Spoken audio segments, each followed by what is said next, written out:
এই র্যালির আরেকটা উদ্দেশ্য হচ্ছে আগামীর তারেক রহমান যে এই আমাদের তরুণদেরকে নিয়ে যে স্বপ্ন দেখতেছেন আর আমাদের তরুণদের যে আকাঙ্ক্ষা এগুলা বাস্তবায়ন করতে হলে আমরা তরুণরা দেখছি যে দানের শীষে বিজয়ী হওয়ার কোনো বিকল্প নেই। কারণ তারেক রহমান ওনার 31 দফার মধ্যে তিনি তরুণদের নিয়েই অনেকগুলা গুরুত্বপূর্ণ কথা বলেছেন।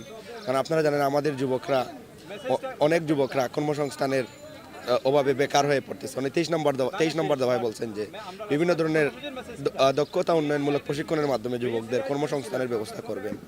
এবং এই গ্রিন সিলেটের বিষয়ে যেটা আমাদের তারেক রহমান বলেছেন, উনি ওনার 29 নম্বর দফায় তিনি জলবায়ু পরিবর্তন এবং দুর্যোগ মোকাবেলায় প্রয়োজনীয় ব্যবস্থা গ্রহণ করবেন, খাল খনন সহ গুরুত্বপূর্ণ উদ্যোগ গ্রহণ করবেন। কারণ আপনারা জানেন যে প্রতি বছর বাংলাদেশের মানুষ বিভিন্ন ধরনের প্রাকৃতিক দুর্যোগ দ্বারা বিভিন্ন ধরনের ক্ষতির সম্মুখীন হচ্ছে। আমাদের তরুণরা আরেকটা বিষয় আমরা চাই যে শিক্ষা ব্যবস্থার পরিবর্তন। কারণ আপনারা জানেন যে বাংলাদেশের শিক্ষা ব্যবস্থা এটা ওয়ার্ল্ড স্ট্যান্ডার্ড না।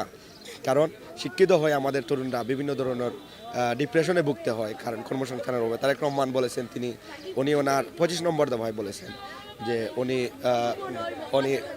Technology and knowledge based education system উনি চালু করতে চান। তো ওইগুলো আমাদের যে চিন্তা ভাবনা ওইগুলো তারেক রহমান বলেছেন উনি বাস্তবায়ন করবেন। এছাড়া আরেকটা বিষয় তারেক রহমান আমাদের স্বাস্থ্যের বিষয়টা আপনারা জানেন যে ন্যাশনাল হেলথ সিকিউরিটি সিস্টেমটা একবারে ওয়ার্স মানে একবারে খারাপ।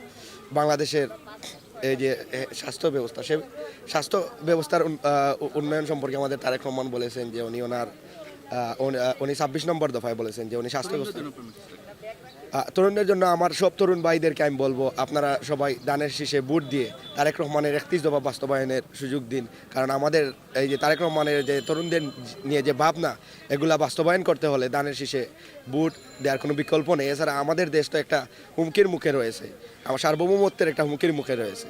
তো আমাদের দেশকে রক্ষা করতে হলে আমাদের তরুণদের কর্মসংস্থান সৃষ্টি করতে হলে এবং আমাদের তরুণদের যে স্বপ্নগুলো এগুলো বাস্তবায়ন হতে হলে আমি মনে করি, আমি একজন তরুণ হিসেবে এবং একজন সাধারণ শিক্ষার্থী হিসেবে আমি মনে করি যে আগামীর 12 তারিখ দানের শীষে ভোট দেওয়ার কোনো বিকল্প নেই।